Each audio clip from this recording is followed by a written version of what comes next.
जय श्री कृष्णा। राधे राधे। श्री पुरुषोत्तम मास महात्म्य अध्याय 9।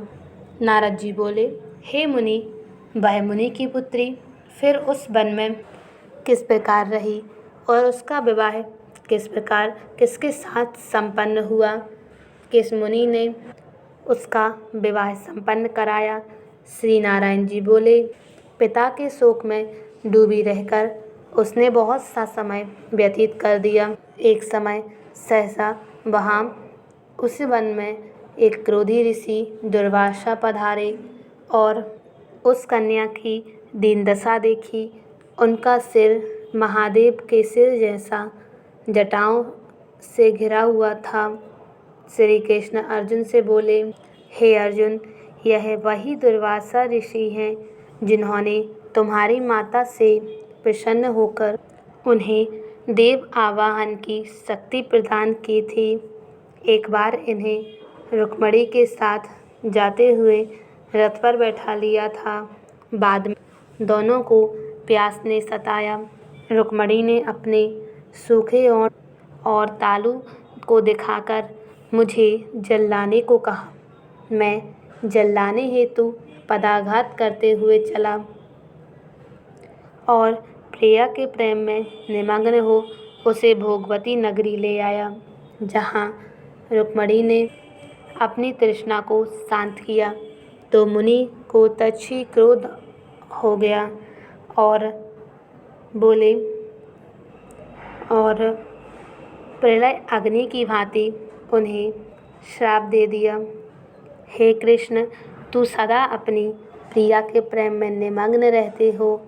तुमने उसके कारण ही मेरा तिरस्कार किया है और वह अपनी श्रेष्ठता दिखाकर पानी पीती है, अतः तुम दोनों का वियोग हो जाएगा।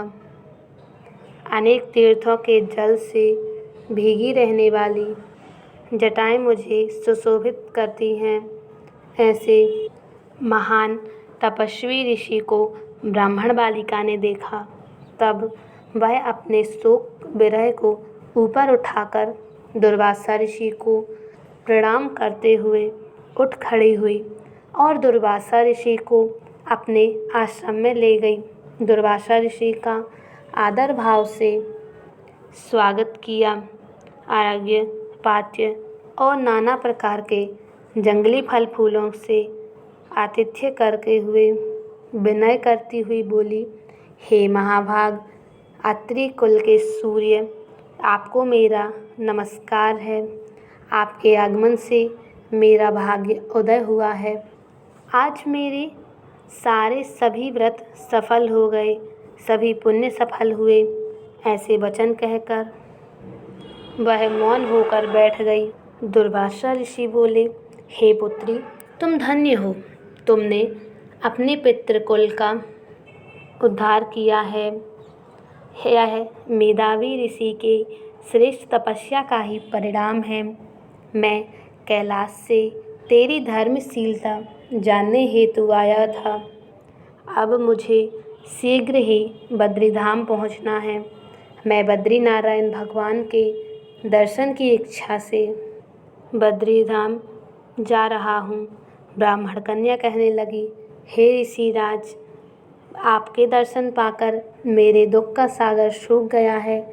भविष्य में भी मुझे मेरे सुख की संभावना दिखाई देती है। हे कृपालु, क्या आप इसके बारे में कुछ नहीं जानते? कृपा करके इस अग्नि से मुझे बचाइए। हे तपस्वी, शीघ्र ही मुझे आप उचित उपाय बताइए। मुझसे कोई भी विवाह करने के लिए तैयार नहीं है। मैं इस दुख से सुधा हो जाऊंगी। इसी भय से मैं सो नहीं पाती, भोजन की इच्छा नहीं होती।